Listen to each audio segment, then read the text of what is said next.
Avi Meyer's Northtown Neighborhood News Magazine, a presentation of Sonny Hirsch and myself. Dial us up on the web at ntnm.org. All of our interviews are on YouTube. This year we have been totally swamped by judicial candidates, and you know, it's very refreshing. I have to use a lot less Q-tips than when I have the regular politicians on. So that's been kind of nice. Jewish Chicago is out on the street, available free all over the place, from just south of the Loop all the way up to through the north suburbs and all along the lakefront.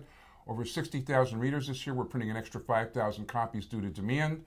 And if you don't catch it where you've got your corned beef or lox or whatever else, check it on the web or give me a call or an email, and I'll be happy to restock your location. It is a pleasure to have. This is the very first time we actually have an elected Supreme Court justice who is running for election, but we've never actually had one of the Supremes here before, so to speak. And it is my pleasure to introduce you to Mary Jane Theis. How are you? I'm wonderful. So nice to be here. Thank you, Abby. First of all, thank you. That's how did you become that's a pretty high honor. It's a pretty high honor. And how did I come to do that? Well, it took about 28 years of my life going through step by step of each level of the court. But specifically, about a year and a half ago, the Chief Justice of the Supreme Court, Tom Fitzgerald, retired. And when he was recently diagnosed with Parkinson's, he retired, and the rest of the court then fills vacancies. I'm sure you've heard that from other judicial candidates, and the court chose me to take his position. Slow down a little. Okay, okay. So, so how long have you been a lawyer, 28 years? Oh, no. I've been a judge for 28 years. Oh, wow. I've been a lawyer a lot longer than that. Please don't do the math. We'll forget the math. We're not going to do it. But okay, so you became what kind of attorney were you before you became a judge? I was a public defender. Ah. For 10 years, I worked as a public defender, defending people who had nobody else in the world. Wow, that's definitely an important job beyond question. Absolutely.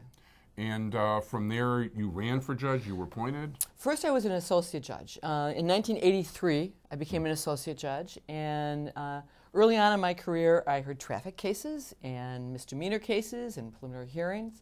And then in 1988, I was elected to the circuit court. Very good. Then for 10 years, I served there.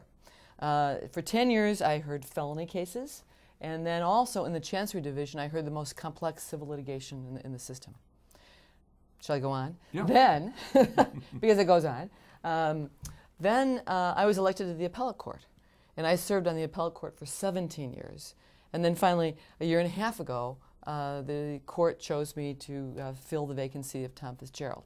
And that's what I've been doing for the past year and a half, serving as an Illinois Supreme Court Justice. So, do you like it? Oh, I like it very much. I like it very much. For someone like me who's been at every level of the court, who's been a public servant my whole life, this is just a culmination of my life's work. Now, which is a pretty cool thing to be, that's for sure. Now, tell us a little bit, you know what, I understand a little bit how the appellate court works and circuit court. How does the Supreme Court work? There are a couple things that are really unique about the Supreme Court. One is that the court sits in Springfield. So every other month for 2 weeks, the 7 justices all travel to Springfield. So there are 3 justices from here in Cook County, obviously the largest population center, and then 4 judges from the other parts of the state. But every other month, we all travel to Springfield, and for 2 weeks we hear cases. And when we're down there, we live upstairs over the courthouse. Wow. Yes, it's a wow kind of thing. It's kind of interesting to have breakfast, lunch, and dinner with your colleagues, but it's a good thing. It's the purpose of that kind of close living arrangement is so that people get to know each other, have respect for each other.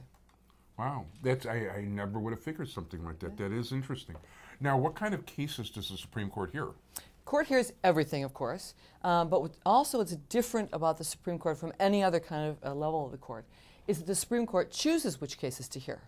So in other words, if someone loses in the trial court, they can file a notice of appeal and go to the appellate court. But someone who loses in the appellate court has to petition the court and ask to have their case heard. So every other month when we go to Springfield for the term, we vote on about 500 petitions for leave to appeal and choose among those cases the cases that are the most difficult, the most challenging cases. Interesting. And is there like a set number out of the 500 you might choose? It's not a set number, no, not at all. But it is, to me, I'm learning this job after a year and a half, I think that may be the most important decision we make, which cases to take.